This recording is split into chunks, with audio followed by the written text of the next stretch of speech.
Population, sans doute, de voir que M. Charest continue à nier les demandes de la population, à nier une certaine réalité qui le touche. Et ça fait de lui, en fait, et de son gouvernement, un gouvernement déconnecté de la réalité. Pas parce qu'il n'y avait pas quelques bonnes propositions dans le discours inaugural qu'on a vu, mais on réalise, je pense que tout le monde a remarqué, par exemple, dans la proposition pour les écrans blancs intelligents, puis les ordinateurs pour les professeurs dans les salles de cours. Écoutez, je reçois beaucoup de gens du milieu de l'éducation, des professeurs, des enseignants, fédérations de parents, fédérations de commissions scolaires. Je n'ai jamais entendu dans leurs demandes que ça fasse partie de la priorité d'un quelconque des acteurs du milieu de l'éducation. Or, le gouvernement ne trouve pas mieux à nous offrir en éducation que cela, ou le vouvoiement, ou quelques uniformes. Ça démontre un gouvernement donc déconnecté des besoins de la population parce qu'il ne peut simplement pas répondre à leurs attentes. On l'a vu aussi pour toute la question qui touche les redevances et de maigres promesses, de vagues promesses. Et que penser du désarroi du gouvernement d'arriver, parce qu'il faut vraiment être un gouvernement en total désarroi, de ne pas être même capable, au moment où pour plusieurs, ce discours était le chant de signe de M. Charest, où il avait parlé depuis, en fait, au moins 2 ans que moi je suis à l'Assemblée nationale, j'entends parler du plan Nord. Pour une énième fois, il reporte ce fameux plan qui est toujours en plan, puis dont on ne connaît toujours pas l'échéance. Alors, je suis disposé à répondre à vos questions.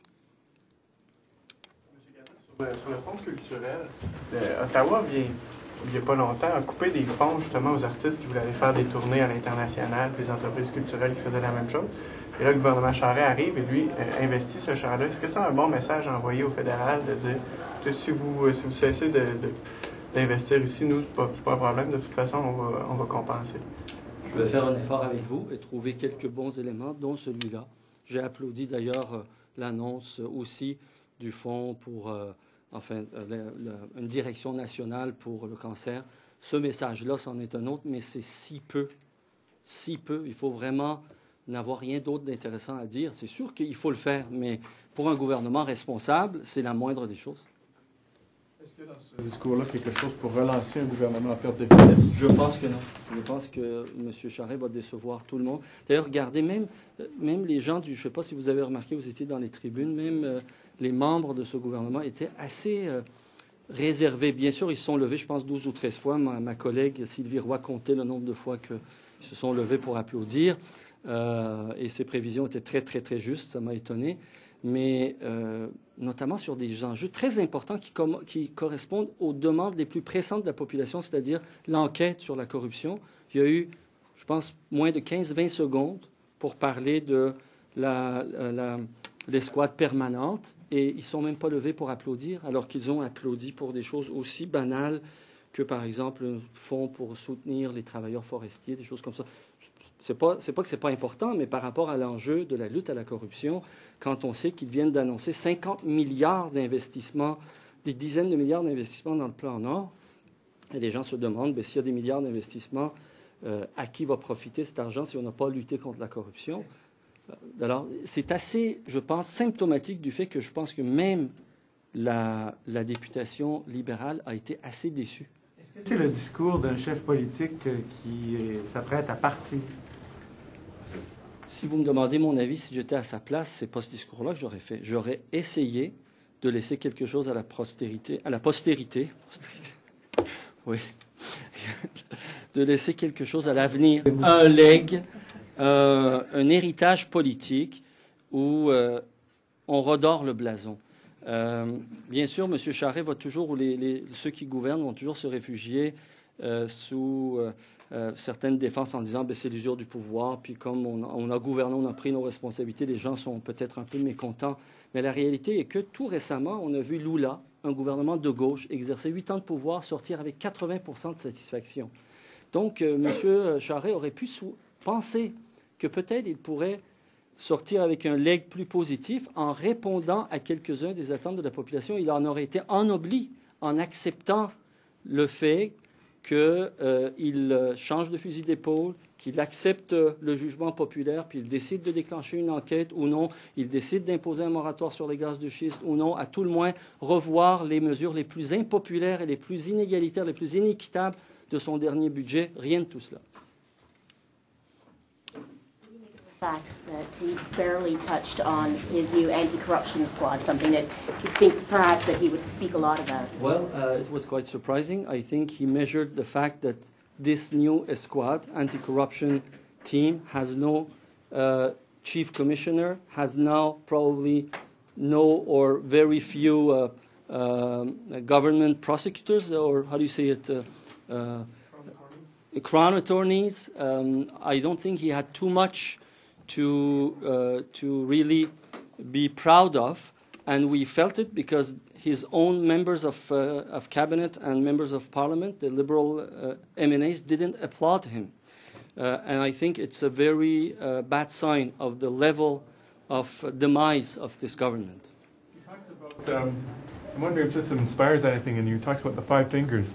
You know, there's this expression, giving the fingers. He's giving 5 fingers. I don't know. I haven't had time yet to explore that pistol. Mr. Kadir, on his rethinking of aging and his rethinking of what life means after 65, life expectations and care for the elderly, what do you think of this new approach to the older members of our population? Well, if it was really meant to respond to the needs of our population, if that was the case, it's true that a few members of senior citizens, a few of our senior citizens would like to continue. And remember, today nothing forbids them to continue to practice. I have colleagues, physicians, practicing well over their 75, for example.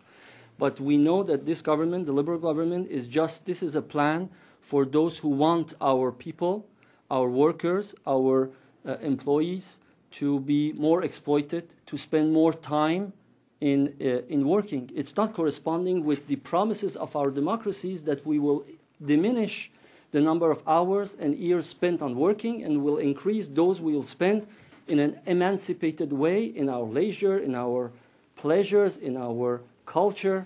So I don't think it corresponds to my idea of aging.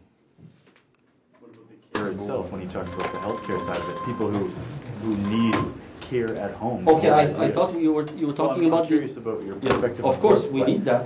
But the first thing to do, if he wants to do that, is to increase the number of places in homes and in logement, in housing for our elderly, which are supported by public funds, not only private. We know that the private housing is very difficult to control, and we have a lot of problem of quality of care in those housing with all these scandals we have been witnessing in the last years.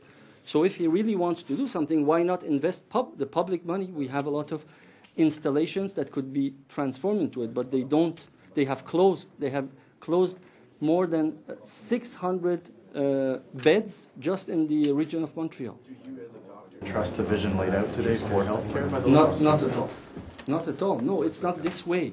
We have to have, in Great Britain, when the Thatcher era ended, if the problem of accessibility to health at all levels, including for the elderly, was resolved, part of it was with more money, just to open beds, to hire people, to take care of our people. If you want to do all this plan with no cost to the government, that won't work. It's just a vacuum promise. It's just a void promise.